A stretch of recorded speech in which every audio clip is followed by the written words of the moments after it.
नमस्कार दोस्तों, कैसे हैं आप लोग? आज मैं डिस्कशन करने वाला हूँ एक लॉजिस्टिक इंडस्ट्रीज कंपनी के बारे में।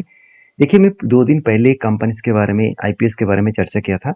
वो भी लॉजिस्टिक कैटेगरीज इंडस्ट्रीज में काम करते हैं और लॉजिस्टिक इंडस्ट्रीज एक-एक करके सामने आ रहा है और एक-एक करके आईपीओ लेके आ रहा है।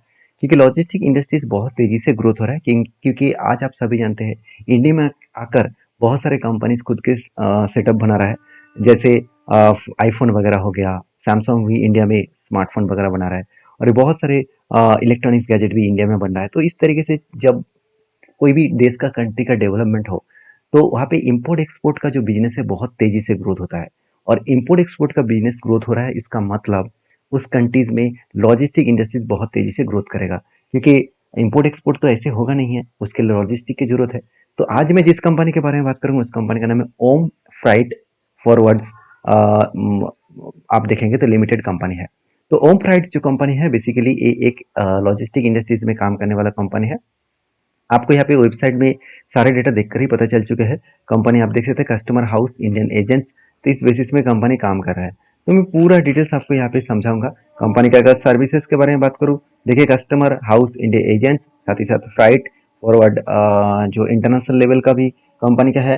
साथ ही साथ आप देखेंगे तो अलग अलग प्रोजेक्ट के ऊपर कंपनी काम कर रहा है, तो डोमेस्टिक से लेकर इंटरनेशनल लेवल में कंपनी काम कर रहा है। तो चलो अभी कंपनी के डिटेल्स और भी डीपली देख लेते हैं। 1995 में कंपनी स्टार्ट हुआ और कंपनी बेसिकली जो है वो थर्ड जनरेशन लॉजिस्टिक कंपनी है और बेस्ड ऑन मुंबई इंडिया, मतलब मुंबई बेस्ड कंपनी है। और यहाँ पे मैं अगर बात करूँ तो कंपनी 4 डिकेड से भी ज़्यादा कंपनी इस फील्ड में काम कर रहा है। 700 से भी ज़्यादा इसका लोकेशन में काम हो रहा है। अलग अलग जगह पे कंपनी खुद के लॉजिस्टिक प्रोडक्ट को शिप करते हैं। तो जहाँ पे कंपनी मतलब ओम फ्राइट आईएसओ जो सर्टिफाइड है, वो कौन सा कैटेगरीज में सर्टिफाइड है आप यहाँ पे देख सकते हैं। तो कंपनी का स्टेबिलिटी स्टेंस बहुत स्ट्रांग है। कितना स्ट्रांग है अभी आपको पता चल जाएगा। उससे पहले देखिए कंपनी सर्विसेज ऑफर क्या दे रहा है।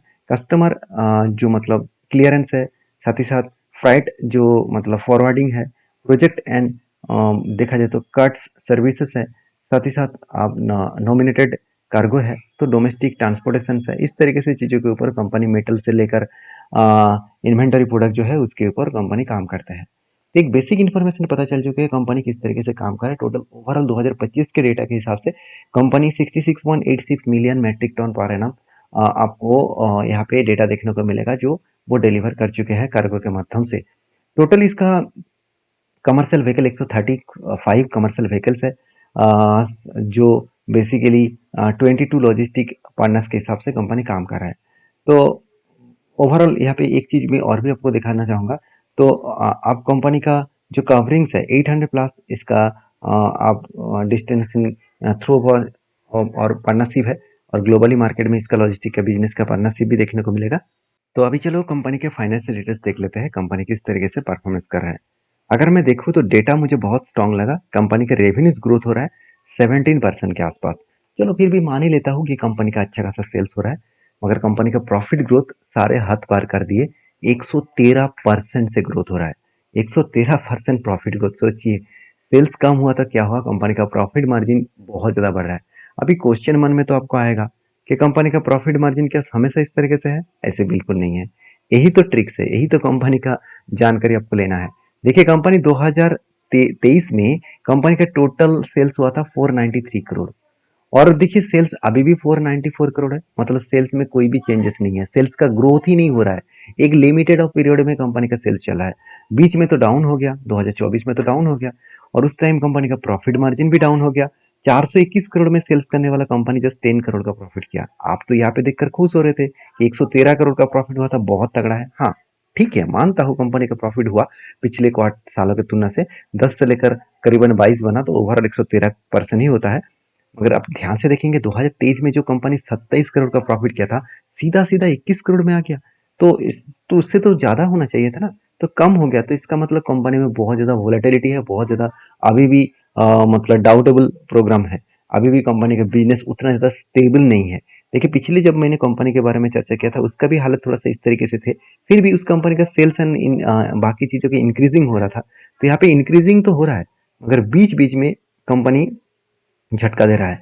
तो क्या इस बार कंपनी आईपीओ ले आने के लिए सेल्स को अच्छा दिखाया, प्रॉफिट मार्जिन को अच्छा दिखाया, कर्जों को भी कंट्रोल में रखा, क्या ये भी हो सकता है? क्योंकि मैंने बहुत सारे आईपीओ के ऊपर वेरीफाई किया, आज नहीं, करीबन 5 साल से इस आईपीओ के ऊपर मैं डेटा रिसर्च कर रहा हूँ।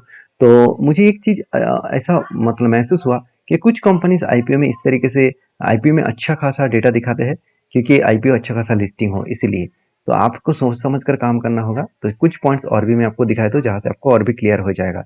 जैसे देखिए, कंपनी का जो कर्जा है, चलो मानता हूँ कम है, आरओसी आरओई भी ठीक है, मगर कंपनी का पेट मार्जिन बहुत खराब है। ईबिटा मार्जिन भी मोटा मोटी देखा जाए तो एक लेवल में है, उतना ज्यादा खास भी नहीं है, उतना ज्यादा खराब भी नहीं है। अर्निंग पर 6.9 है और पी रेशियो 19 है। यहाँ पे एक आपको ट्विस्ट पता चलेगा। देखिए, कंपनी के ऊपर इस सेक्टर में बाकी कंपनीज क्या कर रहा है। अगर बाकी कंपनीज का अर्निंग पर शेयर देखो तो इस सारे सेक्टर में earning per share almost same to same है, सिर्फ एवीजी लॉजिस्टिक कंपनी को छोड़कर। बाकी देखिए, Tiger Logistics, Total Transport Systems, साथ ही साथ पेटल मतलब इंटीग्रेटेड लॉजिस्टिक सिस्टम्स लिमिटेड, ये सारे कंपनीज का अर्निंग पर शेयर उतना खास नहीं है। तो इसके लिए मैं जरूर टिक साइन दूंगा, क्योंकि ओम प्राइड्स भी उसी लेवल में काम कर रहा है। हाँ, वैल्यूएशन के मामले में सारे कंपनीज का पी रेशियो 19 to 16% है। उस जगह पे अगर इसका वैल्यूएशन देखो तो चलो ठीक ही है, उतना ज्यादा भी नहीं है, उतना ज्यादा कम भी नहीं है। क्योंकि ओवरऑल इस सारे चीजों को मैं एक साथ अगर जोड़कर एवरेज करूँ तो निकल कर है करीबन करीबन, आप देखेंगे तो 19 + 13 + 16 + 13। तो ओवरऑल मैं इसको 4 से डिवाइड करूं तो करीबन 15 आ रहा है। और कंपनी का पी रेशियो कितना है, 19 के आसपास। तो यहाँ पे वैल्यूएशन थोड़ा सा हाइक लगा, तो कोई बात नहीं, फिर भी कंपनी स्टेबल जगह पे है। अभी देखिए, कंपनी का टोटल फंडिंग उठाने का मकसद क्या है। देखिए, कंपनी बता रहा है कुछ एक्सपेंडिचर करने वाला है।